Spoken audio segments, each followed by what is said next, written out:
I think that what all of the members of the panel have in common is that none of the members see a military attack as Israeli military attack on Iran as a preferred option.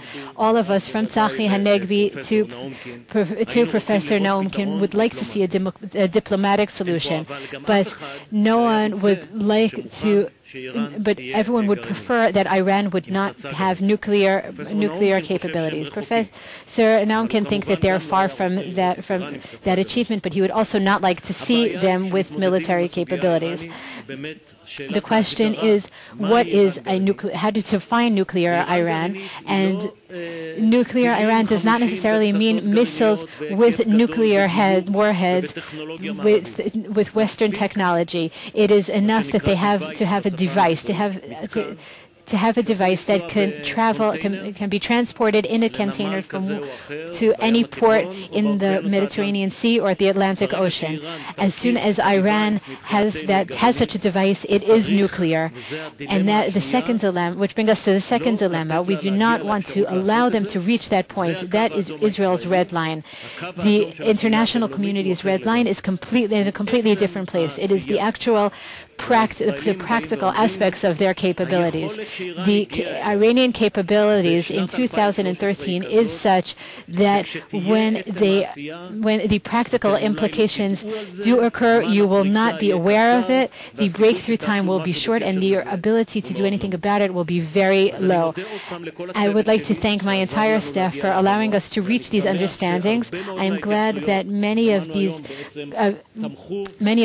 much of what we have heard today support the paper that we wrote on the topic. I think that Knesset member Hanegbi, who is in close contact with the Prime Minister, has presented the issue that we spoke about, that I mentioned before, that Israel will be the first to reach the point of a dilemma, not in the next 2 months, but certainly by the end of the year. They will reach the point of now or never, as he defined very well. As the issue of Iran has been removed from the agenda of the internal agenda in Israel, it will be restored whether we like it or not. In order for Israel not to attack, for Iran not to be nuclear, there must be a drastic change to pressure applied on Iran. They have reached great achievements, and there will be no agreement with Iran if they will not pay a heavy price for not reaching an agreement. So, in my opinion, the combination of sanctions, of very heavy, additional heavy sanctions, and the threat and a credible military threat, meaning that we mean what we say, that if the sanctions do not work and if an agreement is not reached, that is the only way to stop Iran. This threat does not exist, not in words and not in practice. It does not seem serious or credible to the Iranians as they observe the United States. The United States must make it clear that they can attack Iran, that in a surgical attack that is not a war, and that will be able to withstand the outcome of an attack on Iran. But we don't hear that often enough.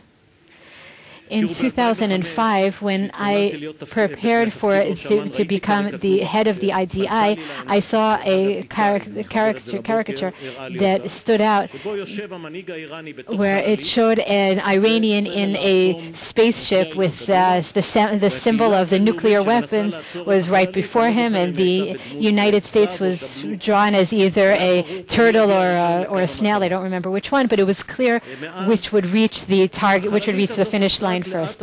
So this spaceship is traveling slowly but surely, and it is approaching the finish line. In 2009, it appeared, and I will connect this to this morning's session, that there may be hope that the Iranian regime will change before Iran becomes nuclear.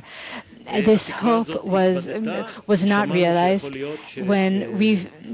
but it may return. I am willing personally to take all of the risks that were presented today, all of the risks of the Arab Spring and the instability and uncertainty and what the public dictates, the terrorists and the frontier areas.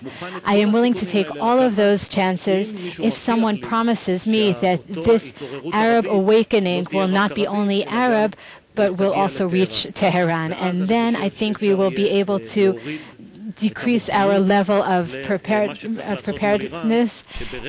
But at the moment, it appears that we will not have a choice but to face the question of what has to be done by the end of the year. So I hope that you are ready for lunch. תודה רבה על ההקשבה. תודה רבה לפאנל המצוין הזה.